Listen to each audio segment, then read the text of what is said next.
If you've ever found yourself scrolling Instagram or YouTube, Facebook, wherever, and thinking, could I actually become a travel advisor or a travel agent without quitting my full time job?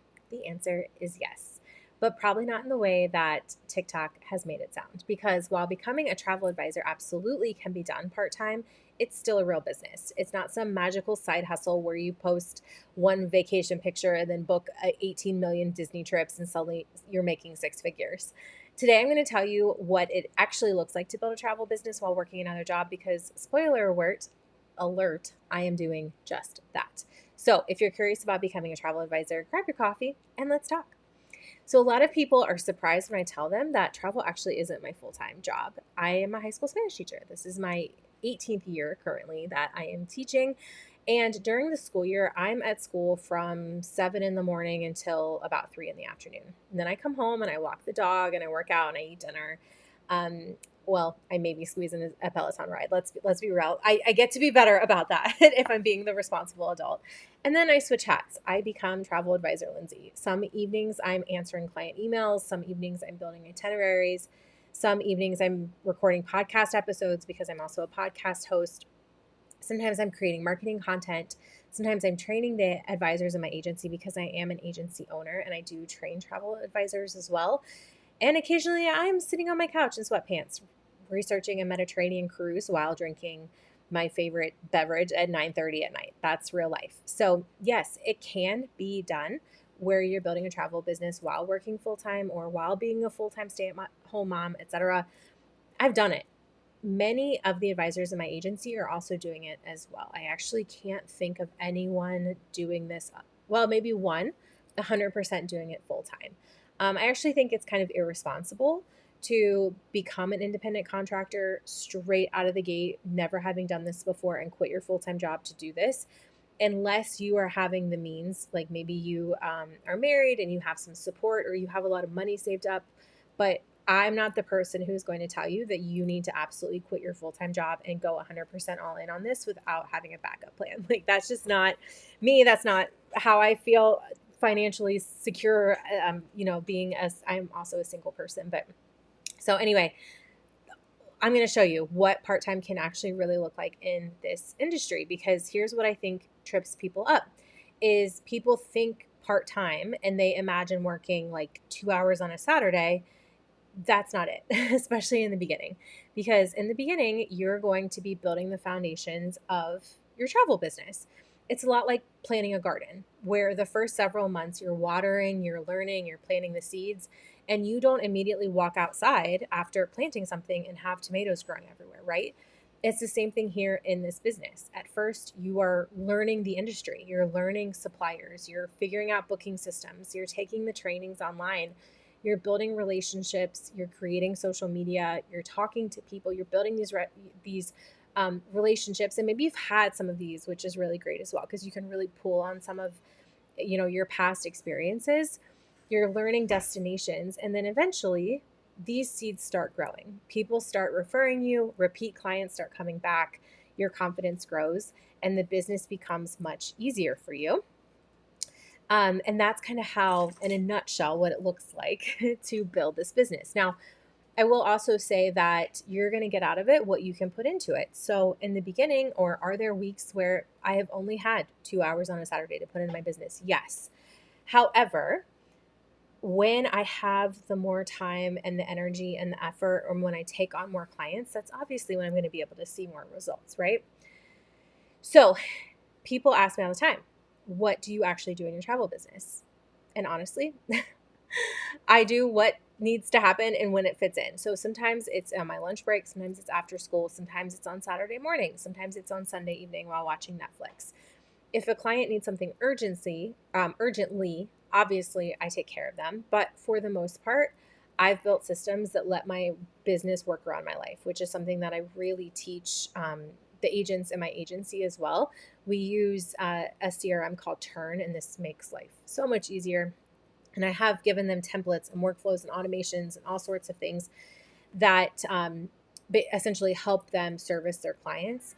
But building those systems, and if you've been here for any amount of time, building the systems is how I have allowed my business to work around my life, not the other way around. And that's something I absolutely encourage for new advisors as well. You don't have to be available 24/7. You can if you want to be that sort of advisor, but I set those clear expectations and have that good communication with my clients leading into it, that like, hey, this is when I'm available, this is when I'm not.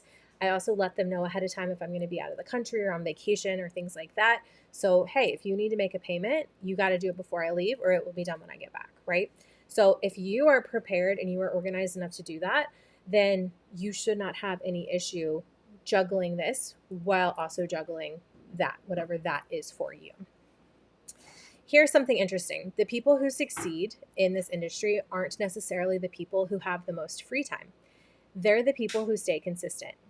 They don't disappear for 3 months because they got busy. They don't post on social media for 1 week and expect clients to magically appear. They keep showing up. Maybe it's just 30 minutes a day. Maybe it's 30. Maybe it's 3 evenings a week. Maybe it's Saturday mornings. But whatever it is, it's consistent to you, and you kind of build this rhythm in your business so that you are able to get the results that you want. Another thing that I talk about a lot with my advisors is doing like batch work, where Monday could be content creation, Tuesday could be when you go through and you do some of the quotes. Fridays are always follow-up Fridays, for example. So, there is systems in place that you can create so that it really works for you and in your business. Because consistency, like I said, beats that intensity every single time. I think being a travel advisor is amazing if you're someone who loves helping people, gets excited researching destinations, you are organized, you have to be organized in this business. You like learning new things, you dream about travel all the time, you want additional income, whether it is to replace a full-time income and you want to do this 100% full-time, or maybe you want to build a business that can grow alongside your current career. If that's you, if any of those things are you, then you're already checking a lot of the boxes. Now, who is this not for? Because this business is not for everyone. If you're looking for overnight money, probably not you. If you're hoping to never market yourself and to stay invisible on social media, probably not for you. Now, are there some advisors who have built their business completely through referrals and in-person networking? Sure, that is something. Is that going to be the majority of people in today's day and age? No. If you don't enjoy talking or working with people, also probably not for you. I will be honest, some people make it really difficult, right? But that doesn't mean that we service them in any different sort of way. If you think clients are just going to magically fall into your lap because you love Disney and you love to travel, probably not either. This is still entrepreneurship. The travel is the fun part. And I think this is the piece that really hurts a lot of new travel advisors, is they think all they have to do is book travel. But this is entrepreneurship. Running a business is the real job. One of the things that I love the most about this business, though, is the flexibility. There are seasons where I'm teaching, coaching advisors, recording podcast episodes, planning client vacations, and somehow squeezing in my own travel as well. And because I built this business intentionally, it fits my life instead of taking over my life, which is exactly what I wanted. So, can you become a travel advisor part-time? Absolutely. Should you expect it to become successful overnight? No. Can you grow it into something incredible over time? 100%. The people who succeed aren't always and usually the smartest. They're not the ones with the biggest Instagram following. They're the ones who keep learning, who keep serving people well, and keep showing up consistently. So, if becoming a travel advisor is something that you've been thinking about, but you're wondering if it's actually a good fit for you, I would love to help. Down below, you'll find a link where you can learn more about becoming a travel advisor, join my email list, and hop on my waitlist for my next agency openings. Inside my agency, we teach you the business side of travel, from marketing and systems to suppliers, client management, and everything in between. And most importantly, you'll have people cheering for you instead of you having to figure everything out on your own.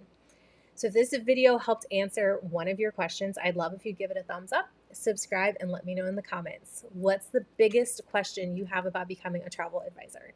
I read every single comment and it might inspire my next video. So thanks so much for watching, and I will see you in the next one.